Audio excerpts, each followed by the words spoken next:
What's going on, ladies and gentlemen? It's your boy, Max Gallegos.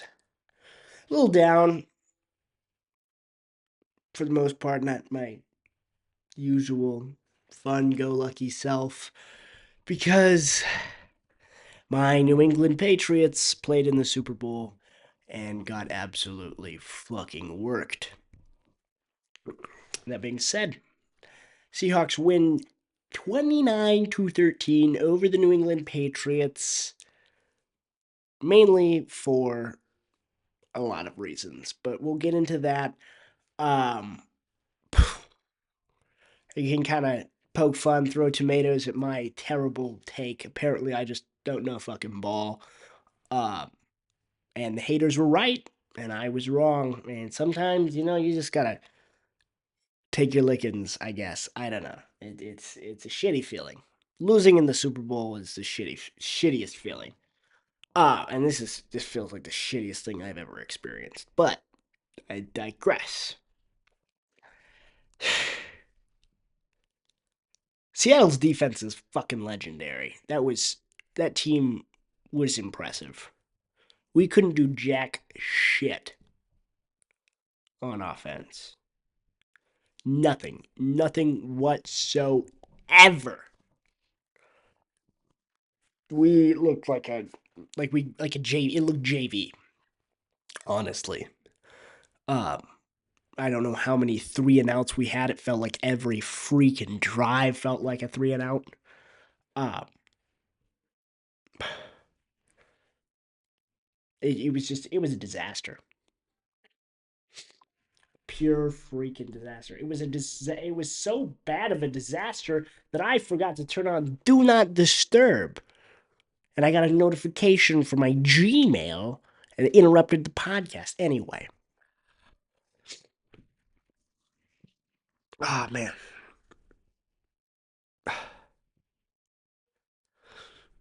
To the Patriots' credit, I will give them one thing. The one player who actually played, like showed up to the game and put up a little bit of a fight, probably prevented it from getting blown out in the first half, is Christian Gonzalez. Um, his pass deflections prevented 2 touchdowns. He was targeted 5 times and only 1 catch was recorded when he was in coverage. Whatever you do, whatever the Patriots do in the offseason, they should hand him a blank check. Because he earned it. Biggest game of his life. He played his ass off. Credit to Christian Gonzalez. Um, on the other side, on the flip side, the Patriots offense couldn't do shit. They couldn't run the ball. There was no outside of 2 passes to Mac Hollins. There was no pass game. Drake May was sacked 6 times. Pressure. Will Campbell gave up 14 pressures, which is the most pressures given up by a left tackle in the league. So that was bad. That did not look good. He is going to probably be moved to guard, and that's where he needs to go.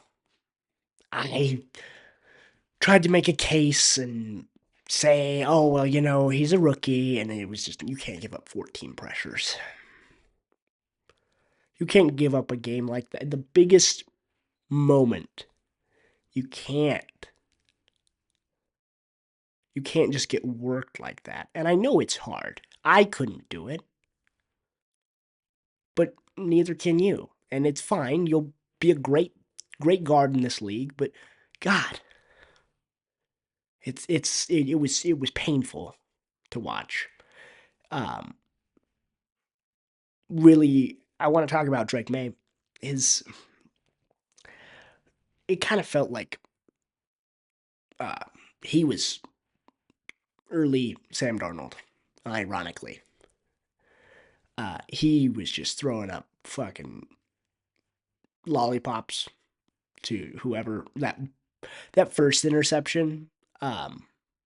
Really was like that kind of just that got me. I was like, oh shit. That's when I kind of was like, this is so. Kind of started to think this is over.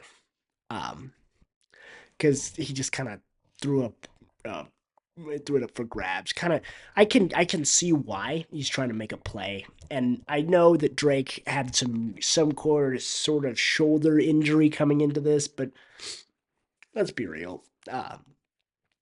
Everybody's hurt at this time of year. Um, Apparently he had to get a numbing shot, so he couldn't feel it. Which I mean, that makes sense that he didn't play great and he was injured, but it's the NFL. Everybody's hurt. Everybody's sore. Everybody has something going on. You just, it's different. And I'm not trying to make an excuse for him, but uh, that's really where I just got. It's this. I'm sounding super depressed. But anyway, let's move on to something that I can kind of get behind a little bit. Mike Macdonald is probably one of the more impressive coaches that I've seen objectively in my lifetime. And he's a defensive coach. And you hear a lot in media spaces and you hear a lot just around if you follow football at all that you need an offensive minded head coach. You need somebody like Andy Reid or Sean Payton, right? Blah blah or Sean McVay, Kyle Shanahan. And this year, the defensive coaches were in the Super Bowl. Mike Vrabel and Mike Macdonald. Mike Macdonald um, made Josh McDaniels look like a fool in front of millions of people on national television in the biggest spot. Because his game plan was executed to perfection. The first half, I don't even think the Patriots crossed. I think one of the stats was that the Patriots had not crossed Seattle 40 in the first half. They didn't score until the fourth quarter. And the reason they have 13 points is because they were playing prevent defense on one drive. And they just kind of was like, yeah, we just kind of speed this thing up. To their credit, the Patriots defense played well too. For the first half, they looked aggressive, they looked tough, they held them to field goals. That's what actually impressed me the most. Like I said, Christian Gonzalez played excellent. They just couldn't quite get to Sam Darnold enough. I think they were getting there, but he was good at moving away from sacks and just dumping the ball off and managing the game. I want to talk about Sam Darnold now. Sam Darnold is a game manager, and that is not an insult. It is used like a freaking slur in NFL spaces in football. The quarterback's job is to manage the game. And Sam Darnold did that. He managed the game to perfection. He didn't turn the ball over. He did his job. When if it was like if like there was a couple times where they had a miscue on offense and towards the later time of the game, and he just sat down and took the sack, and we're just like we just no negative plays, like right, we're just gonna keep the ball. Um, that's really the difference. That was really the difference, man. The Patriots, they couldn't run the ball. It was just whatever. But Sam Darnold, I like you can. I'm traumatized, but um, I want to talk about Sam Darnold's story really quick because Kevin O'Connell has a great quote. He says most of the times it's NFL franchises that let down quarterbacks and not necessarily quarterbacks who let down the NFL franchise. But Sam Darnold is a great example of that. Because what he has done in his career, for those who don't know, he started off on the New York Jets. He was 20 years old, drafted out of the University of Southern California, and he goes to the Jets and he stinks. Like every Jets quarterback just stinks it up like an outhouse at like a music festival, like with the line of 50 people. It was bad. That's where the reference of seeing ghosts. He gets benched, then traded. He goes to Carolina, gets benched again, and then traded. Then he backs up Brock Purdy in, what was it, 2023? Yeah, 2023. Plays a game there, wins that game, and then he heads over to back up JJ McCarthy. JJ McCarthy tears his ACL in the preseason, so Sam Darnold is the starter for the remainder of the season. They win 14 games. He looks incredible, but those last two games look like shit. They lose to the Lions and then they lose to the Rams. And he played like shit from a butt. So, um, they trade him. They move off of him. They trade him to the Seahawks. Or no, he signed with the Seahawks because he was a free agent. They didn't sign him. They were like, we're gonna go with JJ. You can sign wherever, and he signed with the Seahawks for a pretty friendly deal because of those last couple of games. And we saw what happened this year. Nobody could really stop him in the second half of the season. There was a couple times in the beginning of the season where it kind of felt a little weird, a little rocky. The game against the Bucks in October, stuff like that. But really, after Thanksgiving, they just flipped the switch and kind of grinded in the dark. The dark side is a perfect name for this defense because they grinded in the dark in the upper Midwest where nobody talks about them. They're like blah blah blah, and then the upper.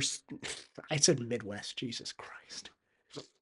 In the upper, in the Pacific Northwest, they just kind of grinded in the dark and came out and just killed everybody. Uh it was it was like it was I can't even think anymore. It's weird because we've gotten to this kind of trend now that um we had two back-to-back blowouts in the Super Bowl. Are we looking at another kind of blowout? Because there's a distinct difference in the NFL right now with the AFC and the NFC. The AFC has a lot of great quarterbacks: Lamar Jackson, Josh Allen, Patrick Mahomes, Joe Burrow, those guys, Drake May. I kind of will throw. I don't know. Actually, I don't know if I can put them in there right now. Um, Great. It has the great quarterbacks. The NFC has the great rosters. The Eagles, the Seahawks, the Rams, teams like this. I don't know why I said the Eagles first. The Seahawks and the Rams and those kind of teams.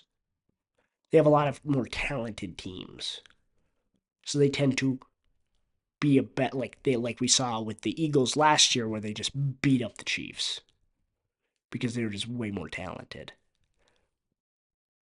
And this year we see I think one of the things that I can say as a Patriots fan and defender and lover is that a lot of their teams that didn't make the Super Bowl, like the Bills and the Broncos, were like, well, we would have beat them. No, no, like the hypothetical.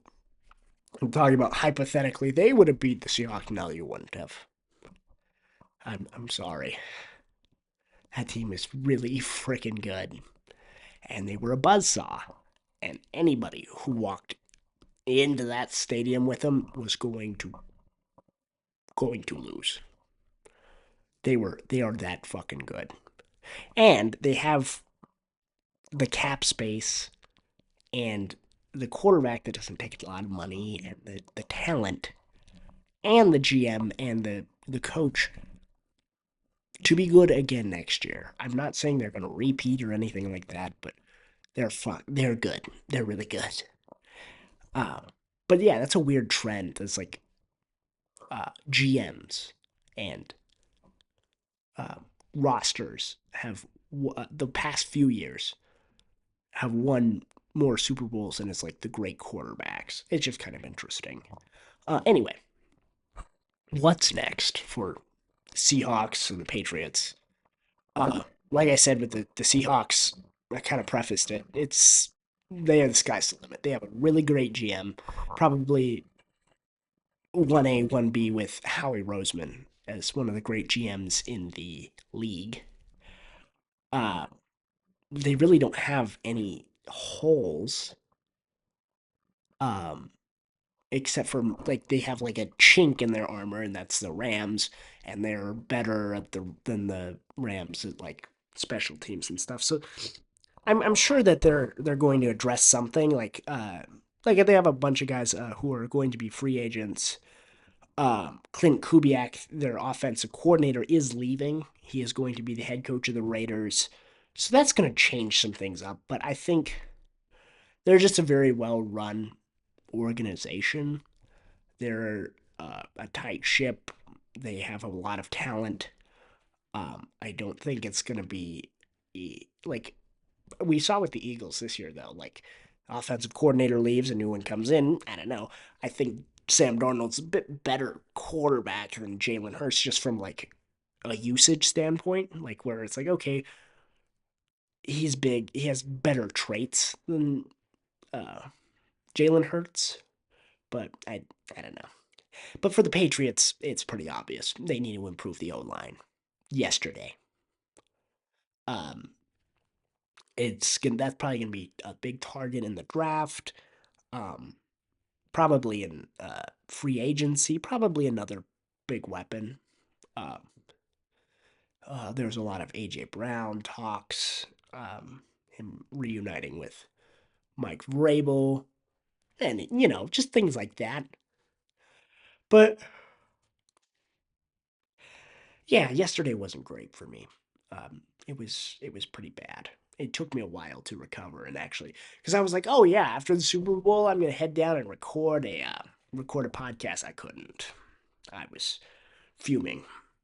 Um, I would I would have had to do a lot of editing to just get um, all the curses and things and stuff out of that because it would have been a nightmare.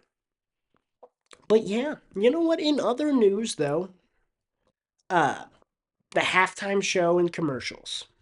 We're gonna talk about it real quick. Those commercials fucking sucked.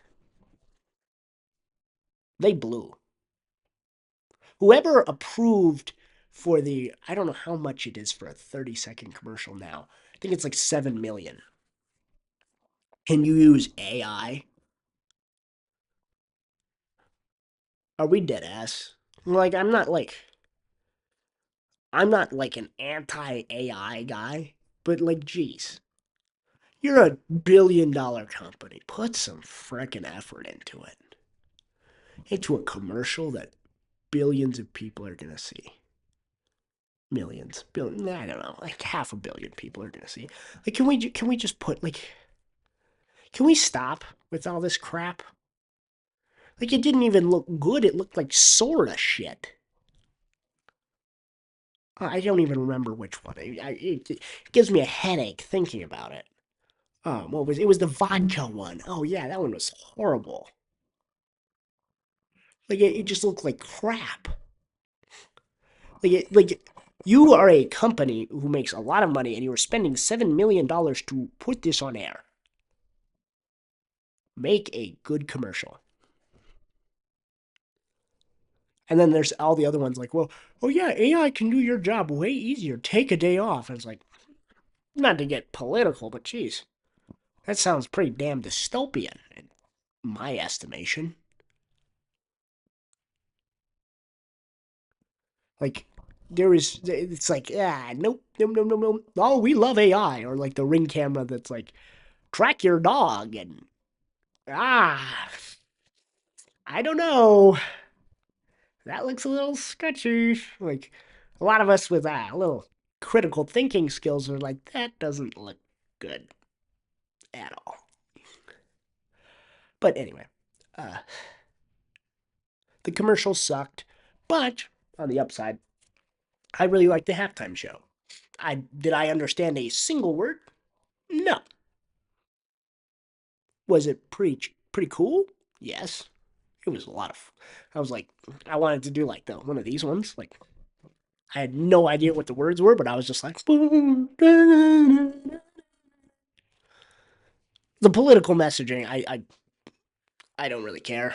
Um, the I know what was it? Turning Point USA had like the alternative one, and apparently it kind of sucked. So uh, I mean, it's a weird. It's so weird. Politics is such a stupid thing, and that's why I don't talk about it or think about it, or because it just makes me want to. I don't know. But anyway, thank you guys for watching another sports rant. Please go make sure you like and subscribe. Go follow me on TikTok, Instagram, wherever you get your podcasts, YouTube. Subscribe. You know the drill. But other than that, yeah. Thanks, guys. Appreciate it. Bye.